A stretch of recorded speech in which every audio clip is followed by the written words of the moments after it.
Hello and welcome back to another video. Today I'm going to explore my ancestor, Martha Persdotter. She is my grandmother's grandmother on my father's side. She came from a tiny town in Sweden called Alfdalen. Alfdalen is a very interesting place because it's one of the last places in the world that still used runes in order to communicate. The project that I am going to do based on Martha Persdotter is I'm going to use this family heirloom. This is called a Kruskavel, and it's used to make notches in Knäckebröd, which is a kind of cracker. This hasn't been used in probably 100 years, so I'm excited to do this project and to have the privilege of seeing how this works.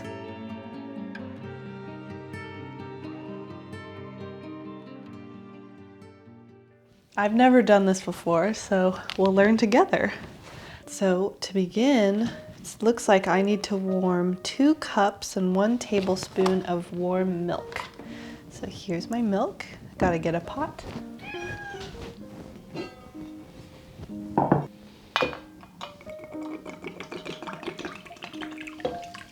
So I'm gonna go put this on the stove.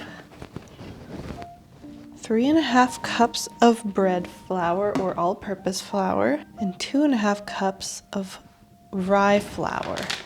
So 1 cup, 2 cup, 3 cup, and 1/4. And 2½ cups of rye flour. 1, 2, and 1/2. And now I'll mix it all together. How much salt? 1 teaspoon. Some yeast. 1, 2, 3, 4. It's quite a lot of yeast, I'm surprised. And 1/2. That's a lot of yeast.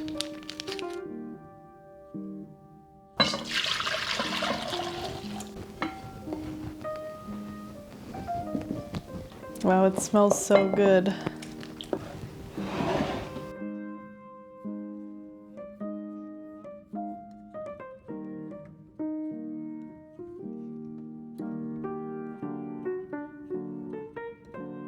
I'm now supposed to knead the dough for 8 to 10 minutes.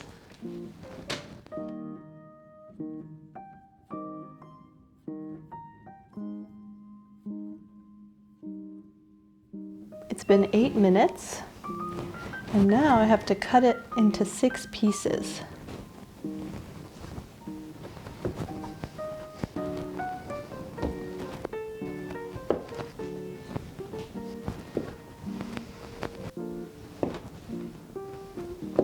And I have to roll them up into little balls.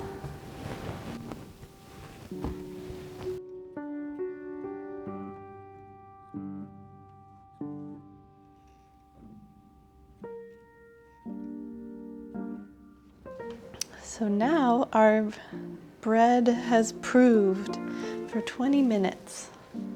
So this is my first ball, and I'm supposed to roll it out to a 6-inch diameter.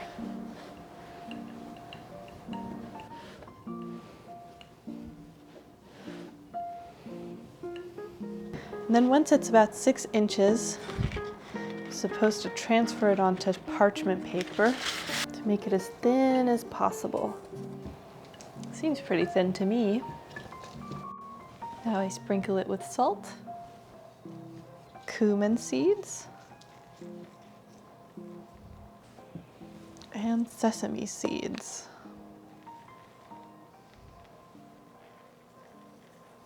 And then I'm supposed to roll the toppings into the bread. And now here is the great moment of using my family heirloom. But now I just dock the bread. Look at that. Wow. That's so cute. Wow, that is so amazing. Look at that. I don't know what it is about this, but it's so touching. I don't know, just like the amount of spaces between them. It's funny like how you can't really imagine what something's gonna look like until you do it. There's something that feels like so deeply familiar about it for some reason. I don't know. But it's just so sweet. What is this feeling I'm feeling? I'm gonna cut a hole in the middle now because that's the tradition. Look at that. So, so sweet.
I have 6 of them, and I'm really excited to eat them. But before I do, I want to do one more little experiment. So let's go. So I only have one hook available in my house. My ancestors used to hang up these crackers on the ceiling in order to preserve them. And I just wanted to see what that looked like and try it out myself. Let's hope I can do this without breaking them all. Look at these. Look at these beautiful crackers. Look at them. I hung them up. So my ancestors would hang up these crackers in order to preserve them and keep animals from getting to them. And because they didn't have refrigeration back then, they would keep for several months in the winter. And when they were ready to get a new cracker, they would just slide one off and eat it with their dinner. So now I'm gonna take this down and I am going to eat them, which is so exciting. I'm just so excited. I just keep saying that over and over again. But really, it is quite exciting.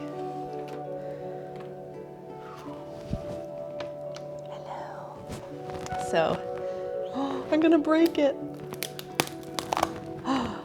Yes. Beautiful. So I'm gonna just eat it by itself first.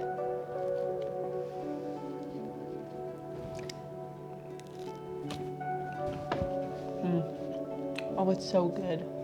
I could just eat it by itself. It's so good. Oh man, this is kind of a game changer. That's really good, the cheese.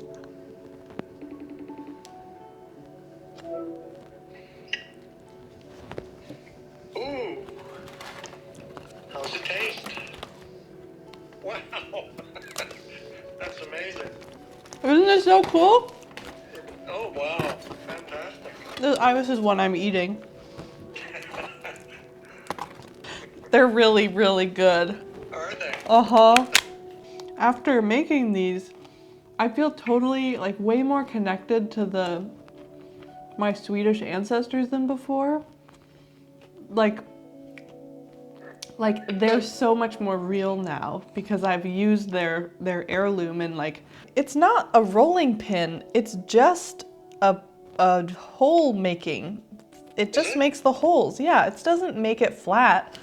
It's like, you could use other things, you know? So it is kind of like decorative or like it's nice to have. They decided to bring this thing that's like kind of just nice to have, that's not that necessary, Yeah. but is like nice, you know?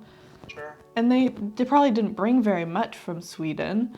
Right. And Yeah. so it's like really kind of sweet to be like, oh, like they just liked it.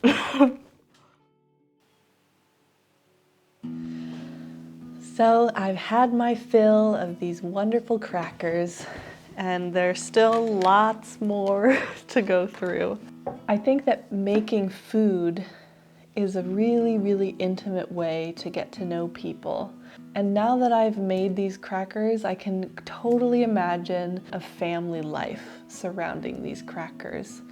And even just like the smells, I feel like I can imagine a world where those smells are really common. It's just, I could really feel a sense of home. And I just think that's so exciting, because it's like we're all just humans through time, and their lives weren't so different than ours in some ways. If you like what you see and you want to continue to follow me on this journey, please subscribe. And if you have a similar type of food in your family, I would love to hear what that food is and what your family interactions are around that food. As I say every time, I'm really excited to continue this work, and I am looking forward to seeing you next month. So thank you so much for watching. Goodbye.